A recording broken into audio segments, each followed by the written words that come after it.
စာတင်ကျောင်းတစ်ခုမှာမာဟီရိုဆိုတဲ့ခေါင်းစဉ်အောက်ကနေမီသစ်ရှာဖွေသူကိုလံဖတ်အကြောင်းကလေးတစ်ယောက်ကသွေးနွေးလို့အပြီးဆီယမကရွန်နီဆိုတဲ့ကောင်လေးကိုရှေ့ခေါ်ပါတယ်။သူချရေးလိုက်တာကအခြားကလေးတွေမသိတဲ့ဟာချီကိုဆိုတဲ့စာလုံးဖြစ်ပြီးဒါဟာသူ့အဖိုးရဲ့ခွေးလေးဆိုလို့လှောင်ရီခံရပါတယ်။ရွန်နီကတော့လူတိုင်းကဟာချီကိုနက်နဲတိမ်မွေးတဲ့ခွေးလေးလို့ခေါ်ရခြင်းဟာသူဘက်ကလာတဲ့ဆိုတာဘယ်သူမှမသိတဲ့ဟာချီဟာဖလော်ရီဒါသို့မဟုတ်နယူးဂျာစီလိုဝေးလံတဲ့နေရာမှာရှိတဲ့ဂီယာကထွက်ပြေးလာတာဖြစ်နိုင်တယ်လို့တယောက်ယောက်ရဲ့ကားပေါ်ကခုံဆင်းလာတဲ့လမ်းပြောက်ခွေးလေးတစ်ကောင်ဖြစ်ပါတယ်။ဖះเจ้าတစ်ခုကတေချာအကြနာထုတ်ပိုးပေးလိုက်တဲ့ခွေးပေါက်လေးတစ်ကောင်ဟာရထားတတန်လေရင်ခီးစဉ်တတန်အစင်စင်နဲ့နေရာတစ်ခုစီခေါ်ဆောင်ခံရစဉ်တွန်းလဲပေါ်ကပြုတ်ကျကြံနေခဲ့ပါတယ်။ထိုရထားပူတာမှာရှောက်သွားနေတဲ့ခွေးလေးဟာသူ့ရှိပေါ်လာတဲ့ခြေစုံကိုမောကြည့်နေလို့ Professor Parker Wilson အမည်ရလူကလမ်းပြောက်နေတဲ့ခွေးလေးကိုချီယူလာပြီးပန်းရှင်ရှာနေတာဖြစ်နိုင်တဲ့အတွက်ခဏထိမ့်သိမ့်ပေးထားရန်ရထားဝန်ထမ်းကိုမှာပါတယ်။သူယူမထားနိုင်ဘူးဆိုတဲ့ဝန်ထမ်းက Professor ပဲယူသွားဖို့နဲ့ပန်းရှင်ရောက်လာရင်သူအသိပေးလမ်းညွှန်လိုက်မယ်ဆိုက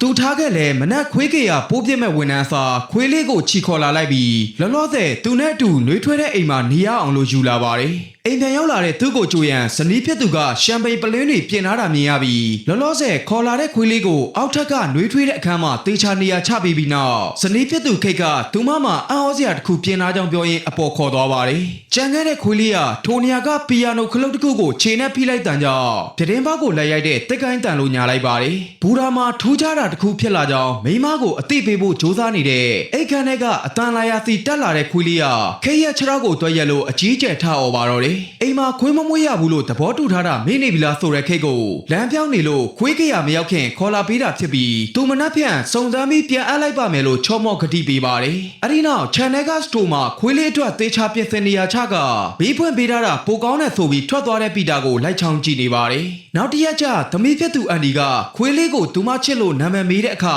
ခိတ်ကခဏတာဧည့်သည်လို့ဝင်ဖြေပါတယ်အန်ဒီကတော့လူကတ်မရှိတော့ကလေးကတိတ်ဆိတ်နေတဲ့အိမ်မို့ဒီခွေးလေးကိုမွေးတဲ့ကြောင်းမိခင်ကိုခေါ်ပြောပြီးမယ်ကျင်းညာစာရွက်အသင်းထုတ်လာတဲ့ခိတ်ကတော့ထပ်မံအားမပေးရန်တားပါတယ်ဒါကြောင့်အလုတ်သွားမဲ့ပါကလည်းခွေးလေးကိုအိတ်တလုံးနဲ့ထက်ကထိန်းသိမ်းခေရတစ်ခုထံအကူကြီးသွားတောင်းမိမယ်နှစ်ပတ်တာခေါ်ထားပေးနိုင်မယ်ဆိုလို့နောက်တနေရာရောက်လာပါတယ်မေရီအန်ဆိုတဲ့အမျိုးသမီးကတော့ချစ်စရာပပီလေးကိုခေါ်ထားပေးပေမဲ့ကြောင်ကအနိုင်ကျင့်နေလို့ဘူရာဘတ်ပြန်ခေါ်လာပါတယ်သူကော်ဖီဝယ်တောက်နေကြဟော့တော့တဲ့ကလည်းနေ့တိုင်းလမ်းလျှောက်အစာကျွေးရေမိုးချိုးပေးရတဲ့ဝေယဝစ်စတွေကသူ့အတွက်ဒုက္ခများလွန်းတယ်လို့ဆိုပါတယ်ဒီတော့ဘူရာဝန်နှန်းစီပိုစတာကပ်ပေးဖို့အကူကြီးတောင်းကအလုတ်သွားတော့မဲ့ပါကအားရက်တာပေါ်ခွေးယူသွားလို့မရဘူးဆိုပေမဲ့ခိုးတဲ့လာလိုက်ပြီးအစာကျွေးနေချိန်ဆရာသမားကအတန်တွေစုံညံအောင်စားတောက်နေလို့လူတွေတီးကုန်ကြပါတယ်ကားပွဲခမ်းမအတွက်ပြင်ဆင်နေတဲ့အချိန်အိတ်ထဲကထွက်ပြီးလူနောက်လိုက်နေတဲ့ခွေးလေးကိုဂယူနာတက်သွားကြည့်ရင်သူ့ချောင်းသားတွေကိုမွေးစားမလားလို့လိုက်မိပါတယ်ထိုနေရာကအပြန်တငယ်ချင်းဖြစ်သူဂျပန်လူမျိုးကန်စီဝင်တော့ယာမာနာရှိဆိုတဲ့ဂျပန်အလဲပိုင်းဒေသကအရန်ထိုးကြတဲ့အာဂီတာမျိုးနဲ့ခွေးလေးလို့ဆိုပါ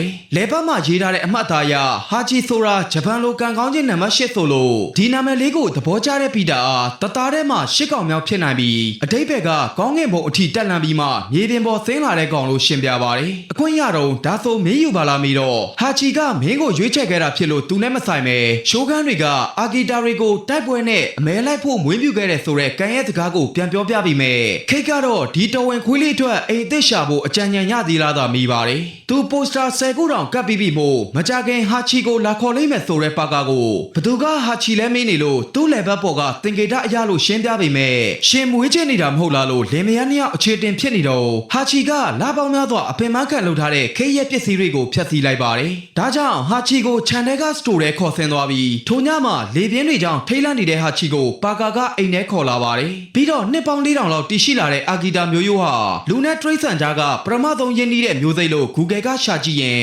ဟာချီကိုသူ့မိမမကြောက်တိတ်တိတ်လေးခိုးထားပေမဲ့သူ့ကိုဟောင်းနေလို့ baseball ပွဲဖွင့်ပေးထားရပါတယ်အတန်ငိန်သွားပြီမို့ဟာချီရောသူ့ပါပေါက်ပေါက်ဆုပ်တပွဲနဲ့ထိုင်နေခဲ့ပြီးထိုအတန်တွေကိုကြားလို့အိယာကထလာတဲ့ခိတ်ဟာဘဲကရောက်လာမှမသိတဲ့ခွေးလေးအပေါ်ဒီညတညပဲလို့ခွင့်တောင်းနေရပေးနေတဲ့ခင်မုန်းဖြစ်သူကိုနားလည်ပေးခဲ့ပါတယ်နောက်တစ်ရက်ဟာချီကိုဘောလုံးပစ်ပေးပြီးပြန်ကောက်ယူလာဖို့တင်ပေးနေတဲ့ပါကာတယောက်ဘောလုံးကိုစိတ်တောင်မဝင်သားတဲ့ဟာချီနဲ့တိုင်ပတ်နေပါတယ်အန်ဒီကတော့သူမအမေခွေးပေါ်တင်းမာနေတာကိုအပြစ်တင်နေပြီးဒုက္ခရောက်နေတဲ့ခွေးလေးကိုကယ်ထားတာအဖေမှန်တယ်လို့ပြောပြရင်ခွေးကိုဘောလုံးကောက်ခိုင်းတာမရလို့ကိုယ်တိုင်တရုပ်ပြနေတဲ့သူမအဖေကိုခေါ်ပြပါတယ်ဒီအချိန်အိမ်ကိုဝင်လာတဲ့ဖုန်းကခွေးပန့်ရှင်မဟုတ်ပေမဲ့မွေးကျင်တယ်ဆိုလို့အိမ်ကောင်းကောင်းရသိချင်တဲ့ကိတ်လည်းပြန်ဆက်သွယ်ဖို့ဖုန်းနံပါတ်ရေးမဲ့အချိန်ခွေးလေးတစ်ကောင်ကြောင့်ပျော်ရွှင်ပေါ့ပါနေတဲ့ခင်မွန်းဖြစ်သူကိုမြင်တဲ့အခါခွေးလေးကိုလာယူသွားပြီလို့တစ်ဖက်ကိုပြန်ဆက်သွယ်လိုက်ပါတော့တယ် ဒီလိုနဲ့အချိန်နှဲငယ်ကြာတဲ့အခါအရွယ်ရောက်လာတဲ့ဟာချီယာသူ့သခင်ဘကအလုပ်သွားတဲ့နောက်လိုက်ရန်ချန်စီယိုအောက်ကခက်ခဲစွာတူးလိုက်ပါတယ်ကော်ဖီတစ်ခွက်ဝယ်ပြီးအလုပ်သွားမဲ့ပါကာတယောက်ဘူဒါအထီးရောက်လာတဲ့ဟာချီကြောင့်အောက်ပြန်ဆင်းသွားပြီးသူ့ဘောကုတ်တက်နေတဲ့ဟာချီကိုအိမ်ပြန်လွတ်ရန်ဘူဒါဝန်ထမ်းကိုစက္ကန့်30လောက်ဆိုင်းခိုင်းပါတယ်အိမ်ပြန်ဖို့အထက်ထက်ပြောနေပေမဲ့သူ့နောက်တကောက်ကောက်လိုက်နေတဲ့ဟာချီကြောင့်ရက်ထားနဲ့လိုက်မသွားတော့ပဲဟာချီတူးထွက်လာတဲ့ခြံကိုမြေပြန်ဖို့ပါတယ်ဒါကိုမြင်တဲ့ကိတ်ကသူအလုပ်သွားပြီးထင်တာပြောနေလို့ဟာချီအပြင်လိုက်ထွက်လာတဲ့အတွက်ရက်ထားလွတ်သွားကြောင်းပြောနေသူပါကာကိုသူမဆက်လုပ်လိုက်မှမို့နောက်တစ်စီးနဲ့သွားရမှာပါတယ်ဒါကြောင့်မင်းတီမှာနေခဲ့လို့မှာသွားပြီးခိတ်တယောက်သူမမျက်စိထောက်ထောက်ကြည့်နေလို့လဲအိပ်ရင်သူမကိုကြည့်နေတဲ့ဟာချီကိုမုတ်ခေါ်ကြွေးပါတယ်ခင်မုန်းဖြစ်သူလောက်တော့တန်ရောစင်တွေ့သူမဟုတ်ပေမဲ့အစာအတွက်မောကြည့်နေသူဟာချီကိုမုတ်တိချကြွေးပေးပါတယ်ပါကာအလောက်ကပြန်လာတော့မဲ့အချိန်ထွက်ပေါက်ရှာနေတဲ့ဟာချီကခြံပေါ်ခုန်တက်ထွက်သွားပြီးရက်ထားဆိုင်တော့မဲ့ဘူတာထန်သွားကလူတယောက်ထိုင်နေတဲ့ပန်းချံပေါင်ပေါ်အကြမ်းနာထိုင်ဆောင်နေလိုက်ပါတယ်ပါကာထွက်လာတာနဲ့အသေးအတန်ခုန်တက်နေတဲ့ဟာချီကြောင့်သူတစ်နေ့လုံးဒီမှာရှိနေတာလားမီတော့ဟောတော့ရောင်းသူကလွန်ခဲ့တဲ့2မိနစ်လောက်ကမှရောက်လာလို့ဖြီပါတယ်အိမ်သားတယောက်မှမပါပဲသူ့သခင်အလောက်စင်းချိန်လာဆောင်နေတဲ့ဟာချီကိုဘူတာဝန်ထမ်းကတော့တကယ်ကောင်းပဲလို့ချီကျူးအတိမတ်ပြူပါတယ်တရက်သမီးနဲ့မိုက်ကယ်တို့အိမ်လဲလာလို့တမတ်ဖြစ်သူကိုစိတ်ညစ်စရာတွေကြုံတဲ့အခါအချက်ဆိုတာကိုပဲတတိယသိမှမို့သူ့သမီးကိုတကယ်ချစ်ရလာလို့မိပါတယ်ဟာချီနဲ့ဘောလုံးကောက်တန်းကစားမဲ့မိုက်ကယ်ကိုဘောလုံးပြန့်လို့ချင်းမင်းဖတ်တာယူရမှာဖြစ်ပြီးဟာချီကတော့မယူတတ်ဘူးလို့တတိပေးပါတယ်မိုက်ကယ်ကတော့မိသားစုဝင်အသက်တွေရှိမှဟာချီကိုရအောင်တင်မှုကြိုးစားပေမဲ့အယူတစ်ဖွဲ့စိုက်ကြည့်ခြင်းသာခံရပါတယ်ကန်နဲ့ကစားပြီးပြန်လာတဲ့ပါကာတယောက်ဟာချီဘောလုံးမကောက်တဲ့ကိစ္စမေးကြည့်တော့အာဂီတာရီကပစ္စည်းကောက်တာမျိုးမလုပ်တတ်လို့မင်းလို့ချင်းကော်လီနဲ့စပန်ဒီရဲ့အမျိုးသားတွေမွေးတင်ပြီးအာဂီတာရီဟာလူကြိုက်လိုက်လို့မှမဟုတ်ပဲဟာချီကဂျပန်လူမျိုးတယောက်လိုပဲကွက်ကီတစ်ခုတော့ဝယ်လို့မရကြောင်းရှင်းပြပါတယ်အကယ်၍သူသာဘောလုံးကောက်ပြီးမဲ့ဆိုရင်ထူးခြားတဲ့အကြောင်းအရာရှိလို့ဖြစ်မဲ့ဆိုလို့အဲ့ဒီအကြောင်းအရာကိုသူရအောင်ရှာမယ်လို့ဆိုပါတယ်နောက်တရက်အပြင်လိုက်ထွက်လာတဲ့ဟာချီကိုအထဲပြန်ဝင်ဖို့တားလိုက်ပေမဲ့အန်နီယမရှိနိုင်တာကြောင့်ဘူရာအတူလိုက်ဖို့ခွင့်ပြုပေးလိုက်တဲ့အခါပျော်ရွှင်စွာကစားရင်းလိုက်လာပါတယ်ကော်ဖီဝယ်ပြီးလို့ဘူရာရှိရောက်တာနဲ့အိမ်ကိုတန်းတန်းမမပြန်သေးခြင်းပြီးညနေဒီမှာတွေ့မယ်လို့မှာတဲ့အခါလှဲမကြည့်ပဲပြန်သွားပါတယ်လမ်းကအပြန်အီတလီဆော့စစ်နဲ့အသားဆိုင်ကလင်မယားစီမှတလက်စီဝင်စားလေးရှိပြီးညနေ9နာရီမတိုင်ခင်ဘူရာပန်းချံမှာကြိုရောက်နေတဲ့ဟာချီကိုပါကာတယောက်ရက်ထားပေါ်ကလှမ်းမြင်နေရပြီဖြစ်ပါတယ်ဒီလူသားနဲ့တရိတ်ဆန်ကြားကတန်ရောစင်ဟာနေ့စဉ်မပြတ်မကွက်ပုံမခိုင်မာနေသေးဖြစ်ပြီးအန်တီရဲ့မင်္ဂလာပွဲမှာတော့ဟာချီကမပါမဖြစ်မိသားစုဝင်ဖြစ်လာပါတယ်9နာရီနောက်ပိုင်းနေဝင်ချိန်တွေကိုအတူပြန်နေကြပါကာတယောက်ဘူရာကထွက်ချင်းဟာချီကိုထိုင်နေကြနေရမှာမတွေ့ရလို့လိုက်အော်ရှာကဇနီးဖြစ်သူပြင်ဆင်နေတဲ့ပြားသက်ယုံစီအရင်လိုက်မိပါတယ်မနက်ထက်ကမတွေးမိဘူးဆိုတဲ့ခိတ်ကနိုင်ရန်ဆေးယောက်ကအမှုပညာလက်ရကိုနှစ်30ကြာမှတွေ့ကြောင်းဂုံယူစွာပြောနေပေမဲ့ပွဲဖြစ်မြောက်ရေးအတွက်မျိုးတော်ဝင်ကတော့မင်းကိုချီကျူးနှုတ်ဆက်လိုက်မယ်လို့အသိပေးကအိမ်ကိုပြန်လာပါတယ်တစ်ဖက်ကိုယ်တော်ထဲမှာဘာကုန်မှမသိဟောင်းနေတဲ့ဟာချီချောင်းအထဲလိုက်ဝင်သွားတော့အနက်ဆိုးထုတ်တဲ့ရှမ်းတကောင်မြင်တာနဲ့တပြက်စီနဲ့မောင်းထုတ်ဖို့ကြိုးစားပါတယ်ပေကက်ကက်လုံနေတဲ့တတ္တဝါကိုစက်ကူပုံးနဲ့အုတ်ခါနှစ်ယောက်သာထွက်ပြေးကြပြီမဲ့ရှမ်းကအီးနဲ့ပန်းလိုက်ပါတယ်ခိတ်အိမ်ပြန်ရောက်လာတော့အဝိစားတွေလှေကားချေရင်မှမြင်ရပြီးရေချိုးကန်းထဲမှာအနက်သို့ပြောင်းခရမ်းကျင်သီးအရင်နဲ့ရေချိုးနေကြတာတွေ့လဲရပါတယ်ထိုညကအနက်မပြောက်သေးတဲ့ဟာချီရောသူပါအပြင်ထွက်ကြရပြီးနောက်တရက်အိမ်ရောက်လာတဲ့အန်ဒီကသူမမှာကိုဝင်ရှိနေပြီလို့မိခင်ကိုအသိပေးပါတယ်စတိုမာဟာချီကိုနှိပ်ပြီးလေးလာနေသူပါကာထန်လဲသွားရောက်အသိပေးတော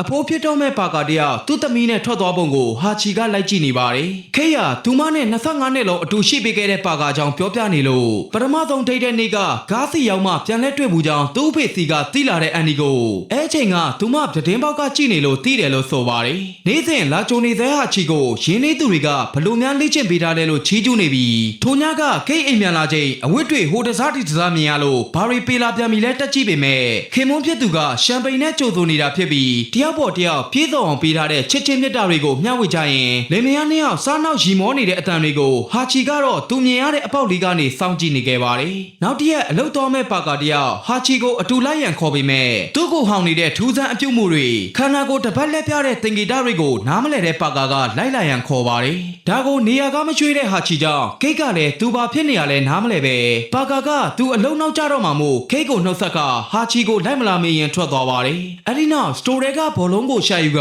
ခြံကားပွင့်ပြီးထွက်သွားတဲ့ဟာချီကိုခိတ်ကတေချာလိုက်ကြည့်နေပါတယ်လူတွေကလည်းခါတိုင်းလိုဟာချီမပါဘဲတယောက်တည်းရှောက်လာတဲ့ပရိုဖက်ဆာကိုအထူးသားကြည့်နေချိန်ဘောလုံးကိုက်ချီလာတဲ့ဟာချီကဒီတခါဘောလုံးကိုစိတ်လိုလဲရပြန်ကောက်ပေးနေပါတယ်တခါမှသူပြစ်ပေးတဲ့ဘောလုံးကိုမကောက်ပေးဘူးပဲအခုမှပထမဆုံးချိန်ဖြစ်ကြောင်းဘူရာဝန်ထမ်းပြင်ကော်ဖီပေးမဲ့ဟော့တော့တဲကိုပါကြွားရင်ဟာချီမကောက်တော့တဲ့ဘောလုံးကိုသိန်းကဘူရာထဲဝင်မဲ့သူကိုထူးထူးဆ ဆန်းဆန်းအပြုတ်မှုတွေနဲ့ဟောင်းနေပေမဲ့ဘာမှနားမလဲတဲ့ပါကာကတော့ညနေ9 နာရီမှတွေးမယ်ဆိုကထွက်သွားပါတယ်ဟာချီယာထိုရက်ထားနောက်မျက်စိတစ်စုံလိုက်ကြည့်နေခဲ့ပြီးပီယာနိုတီးနေတဲ့ Professor တယောက်ဟာချီရဲ့ဘောလုံးလေးကိုင်ကကျောင်းသားတွေကိုသင်ခန်းစာပို့ချနေရင်သူ့ကိုယ်သူမဟန်တော့မှသိလို့ခုံမဝင်ထိုင်ပြီးအထမှလဲကျသွားပါတော့တယ်အချိန်မှစောင့်နေကြနေရကိုရောက်လာသေးဖြစ်တဲ့ဟာချီယာဘူဒါတကားတွေပိတ်သွားတဲ့အထိနောက်ဆုံးရက်ထားဘူဒါကိုဆက်ရောက်လာတဲ့ည9 နာရီခွဲအထိစောင့်နေသေးဖြစ်လို့မိုက်ကယ်ကအိမ်ပြန်ဖို့လာခေါ်ပါတယ်နေ့စဉ်သူ့စီလာနေကြသခင်ဖြစ်သူကိုမတွေ့ရပဲအိမ်ထဲကငိုတံတွေကိုနားမလဲသွားကြည့်နေခဲ့ပါတယ်နောက်တရက်ဟာချီရဲ့ခန်းထဲရောက်လာတဲ့အန်ဒီကိုတစ်ချက်ထားကြည့်ရင်ပြန်လဲသွားလို့သူမပြန်လာခဲ့မယ်လို့နှုတ်ဆက်လိုက်ပါတယ်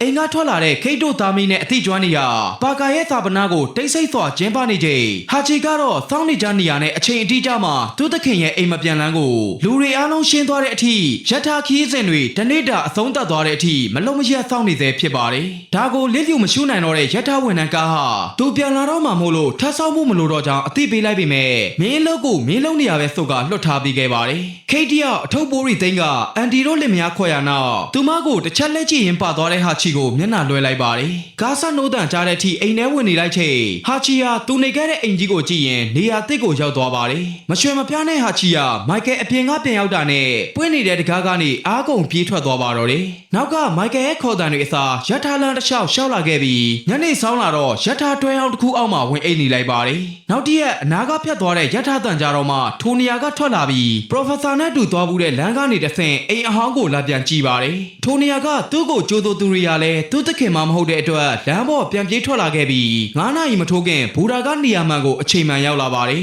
ဟောတော့တဲ့ကဘိုက်စာနေမဲ့ဟာချီကိုအစာကျွေးပြီးချိန်အန်ဒီတို့ဟာဘူရာမှာမလုံးမရှက်ထိုင်နေတဲ့ဟာချီထံရောက်လာကြပါတယ်လေပတ်နဲ့ပြန်ခေါ်နေတဲ့အန်ဒီကိုဟောတော့တဲ့ကတားချင်နေပေမဲ့ Professor ရဲ့သမီးဆိုလို့ခေါ်ခွင့်ပေးလိုက်ပါတယ်အန်ဒီတို့မိသားစုစီကလုံလောက်တဲ့ချစ်ချင်းမြတ်တာကိုရပေမဲ့ဟာချီရဲ့ဥတီချက်ကခြံဝင်းတကားသာဖြစ်နေလို့ဟာချီကိုသူမနဲ့တူနေသေးခြင်းပေမဲ့သွားမဖြစ်မဲ့ဆိုလဲအဆင်ပြေတဲ့ဆိုကတကားဖွင့်ပြီးလိုက်တော့လက်ကိုရက်ပြီးနောက်ပြန်တစ်ချက်လက်ကြည့်တဲ့ဟာချီကိုနှုတ်ဆက်လိုက်တာနဲ့အားကုန်ပြေးသွားပါတော့တယ်နေပူမိုးရမရှောင်အချိန်အတိအကျလာဆောင်နေတဲ့ဟာချီဟာဝမ်းစာအတွက်အသားဆိုင်ကလင်မယားစီကတောင်းယူလေးရှိပြီးဟောတော့တဲ့သိမ်းမှဘူရာကပြန်ကရက်ထားတွဲအောက်မှာပြန်အိပ်ပါတယ်တရက်ကားစီရောက်လာတဲ့မက်ထရိုသတင်းစာတိုက်ကလူဟာအပြင်မှာစောင့်နေတဲ့ခွေးလေးကရက်ထားပေါ်မှာသူ့နာအပြည့်ကြားခဲ့ရတဲ့ခွေးဆိုရင်ဆောင်းပါးရေးကျင်တယ်ဆိုလို့ဟာချီကို Professor တွေ့လာတဲ့ညကစားလို့အခုတော့ဘယ်မှာနေပြီးဘယ်ကိုပြန်လဲမသိကြောင်းလိုက်ရှင်းပြပါတယ်ဘသူမှအနှောက်ယှက်မပေးပဲသူလှုပ်ရှားရှိတာကိုလုံနေတဲ့ဟာချီကိုသတင်းစာအတွက်ဓာတ်ပုံရိုက်ယူသွားပြီးတစ္ဆာရှိတဲ့ခွေးလေးက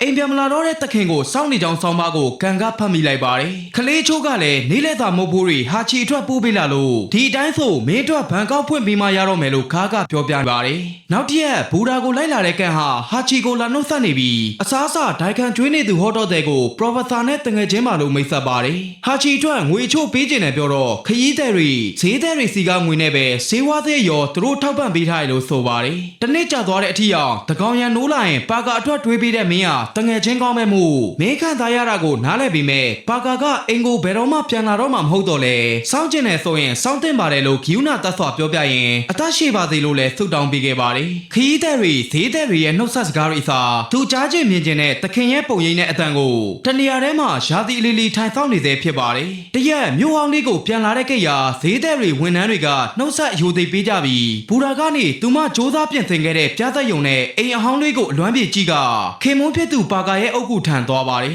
နောက်ကရောက်လာတဲ့ကန်ကိုမတွေးတာကြပြီလို့နှုတ်ဆက်ရင်ဆယ်နှစ်တာကာလကိုမယုံနိုင်ဘူးလို့ပြောနေပါတယ်အိုမင်းလေးပင်လာပြီဖြစ်တဲ့ဟာချီကတော့ညနေ9 နာရီမထိုးခင်ဘူရာကိုရောက်လာနေသေးဖြစ်ပြီးဒါကိုမြင်သွားတဲ့ကိတ်ဟာဟာချီထန်အပြေးသွားနေမိပါတယ်အိုမင်းနေပေမဲ့မင်းဆောင်နေသေးပါလားဆိုတဲ့ဟာချီနဲ့ကိတ်ကိုဝန်ထမ်းနဲ့ဈေးသည်တွေကအကဲခတ်နေကြပြီးဘူရာဝင်ပေါက်ကိုသာအာယုံဆိုင်နေတဲ့ဟာချီနဲ့နောက်ရထားတစ်စင်းကိုအတူဆောင်ပေးမယ်ဆိုတဲ့စကားကြောင့်ဟောတော့တဲ့ကမျက်ရည်ခိုးထုံနေရပါတယ်ဆယ်နှစ်တာလုံးလူတယောက်ကိုနေ့စဉ်သတိရပေးနေတဲ့ဟာချီကိုကျေးဇူးတင်ကြောင်းအသိပေးကအိမ်ပြန်ရောက်လာတော့သူမမြေဖြစ်သူကိုဟာချီနဲ့ပါကာရဲ့ဇလန်ကြောင်းပြန်ပြောပြနေပါတယ်နှင်းတွေတပွဲပွဲနဲ့ညတညမှာရထားတန်ကြောင့်နေရာကလေးကန့်စွာထွက်လာတဲ့ဟာချီဟာဘူရာပန်းချနေရာလေးအထိရောက်လာခဲ့ပြီးနောက်ဆုံးရထားရဲ့ခီးသည်တွေကိုငိမ်မော်ရင်သူသခင်ရဲ့ပုံရိပ်တွေအတူပြေးလွှားဆော့ကစားဘူးတာတွေနဲ့အခုနောက်ဆုံးဘူရာကထွက်လာတဲ့ Professor ရဲ့ခေါ်တံတွေနဲ့အတူထိုညထိုဆယ်နှစ်တာနေရာလေးမှာပဲတိတ်ဆိတ်စွာလဲလောင်သွားခဲ့ပါတယ်သူကလေးဘွားတွေကအဖိုးပြစ်သူဆုံးပါသွားလို့မတွေ့ဘူးမမြင်ဘူးပေမဲ့ဟာချီနဲ့သူ့အဖိုးရဲ့ပုံမြင်တွေဟာသစ္စာရှိခြင်းရဲ့အဓိပ္ပာယ်ကိုသင်ကြားပေးပြီ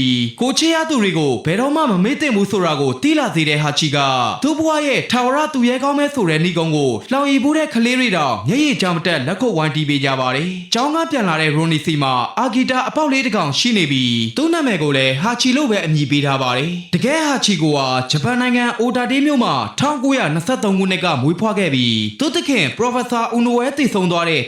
1925မေလနောက်တရက်ကစလို့ရှင်ဘူရပူတာမှာနောက်9နှစ်တန်တိုင်နေ့စဉ်မပြတ်မကွက်စောင့်နေခဲ့တာဖြစ်ပြီးဟာချီကိုလေးဟာ1934ခုနှစ်မတ်လမှာကွယ်လွန်ခဲ့ပါတယ်။ယနေ့အခါဟာချီကိုရဲ့ဂျီယုတ်တုတစ်ခုကိုသူအမြဲစောင့်နေကြရှင်ဘူရရထားပူတာအပြင်ဘက်မှာစိုက်ထူထားပြီးဒါခွေးလေးတွေရဲ့သစ္စာစောင့်သိခြင်းပြရုပ်တစ်ခုလည်းဖြစ်ပါတယ်။